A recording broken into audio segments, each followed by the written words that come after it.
Сайн байцгаана уу? Монголын санхүүгийн мэргэжлийн шинжээчдийн холбооны ээлжид нээлттэй хичээл эхэлж байна. Хичээл 217. Энэ хичээлээр төвөр судалгааны асуудлыг үргэлжлүүлэн авч үзнэ. Холбогдох ном болон нийгмийн сүлжээнд тавигдсан блог нийтлэлийн хаягийг энэ зааж өглөө. За энэ хичээл нь өмнөх 216 дугаар хичээлтэй ижил төсөөтэй юм аа. Судалгаатай холбогдсон том мэдээллийг эхний хүснэгтэнд харууллаа. За энэ дээр судалгаанд хамрагдсан 12 эмчийн илүү цагийн мэдээлэл өгсөн. За эмчийг бол энэ дээр дугаарлаа. За эмч тусгад харгалзах ажиглалтын үзүүлэлтийг өөрөөр хэлбэл нэгдүгээр эмч бол 116 цагаар илүү ажилласан. За дараа нь бусад эмч нарын хувьд бол илүү цагийг бол харгалзуулан энэ дээр өчлөө. За төвөрийн дундаж бол 125. За энэ дээр тооцоосон байна. Үүнээс эмч бүрийн илүү цагийн хэмжээний хэлбэлзлийг бол энэ 3 дахь мөрөнд зааж өгөөд түүний хэлбэлзлийн квадратыг сүүлчийнх нь мөрөнд заалаа. За ингээд үзүүл тус бүрийн дүнг хамгийн сүүлчийн багнанд бол дүгнэлт тавьсан байна. За шийдвэрлэх асуудал нь бол төвөр нийлбэрийн болон ерөнхий нийлбэрийн дундажийн зөрүү 5 цагаас хэтрэхгүй байхын итгэх магадлалыг тооцоолох шаардлага тавигдсан байна. Үүнтэй холбогдсон статистик үзүүлэлтүүдийг 2 дахь хүснэгтэнд тооцоолон бичлээ.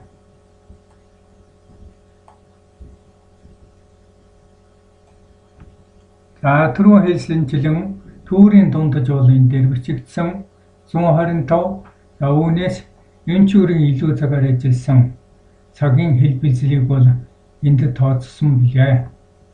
За төвөрийн дисперс буюу төвөрийн хазаалт нь бол за өмнөх хичээлүүдээр үзсэн том ёоны дагуу бол энд бичиж тавилаа. За 182 гэдэг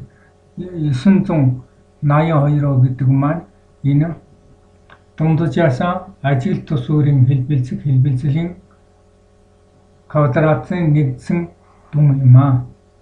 За энэ бол нийтэн бол 15 эмчийн илүү цагийн асуудлыг бол судалсан.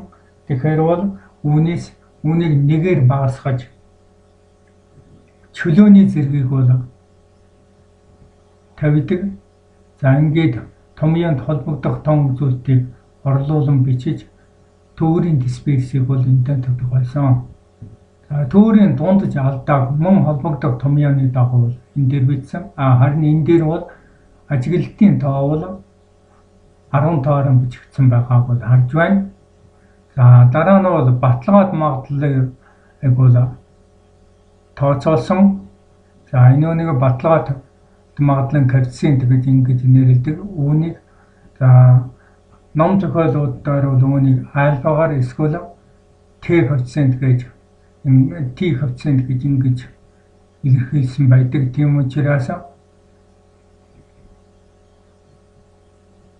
альфагаар тэмдэглэх болон Т өсгөр тэмдэглэх хоёр бол агуулгын хувьд бол яг ижилхэн юм аа. За ингээд баталгаад магадлалыг коэффициент альфа эсвэл Т олохын тулд бол энэхүү том ёог ашигласан байгаа.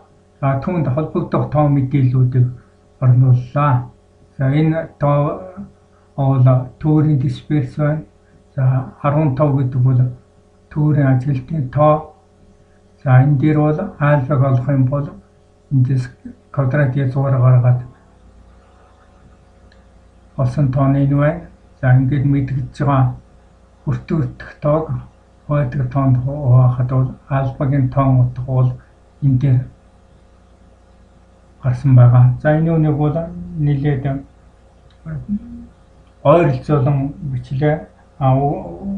Альфа бол яг наривчлалтаагаар авч үзэх юм бол 2 бүхэл 1312 байсныг 2.3 гэж энэ дээр тэмдэглэсэн байгаа.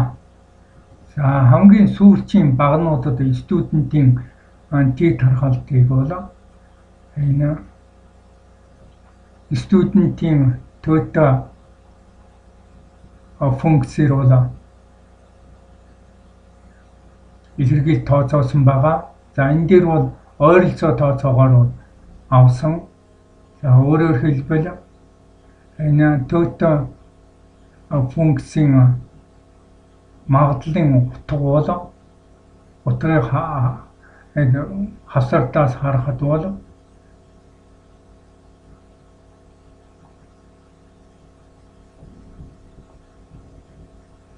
за мөрийн дагуу бол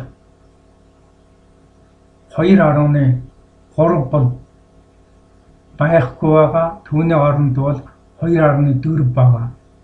За багны дагуу авч үзэхэд бол энэ дээр бид бол одоо хайхтаа 14-ийг одоо хайх ёстой. Гэтэл 14 байхгүй. Сургалтанд зориулсан энэхүү хавсгалтандаар бол 16 байгаа. Тийм учраас энэхүү ойролцоо тооцооллыг ямар ч хэлсэн хийхин тулд бол n тэнцүү 16, альфа тэнцүү 2.14 гэсэн. Энэ дээр 16. За эдгээрийн огтлцолдоор бол ямар тоо байна вэ гэхээр энэ байна гэсэн үг.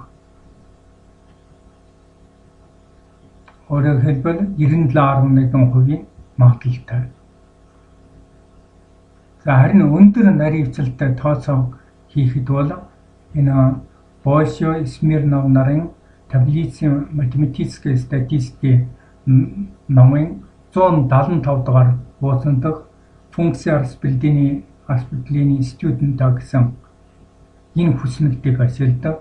За энэ ном бол 1983 онд хэвлэгдсэн байгаа. За энэ дээр бол харин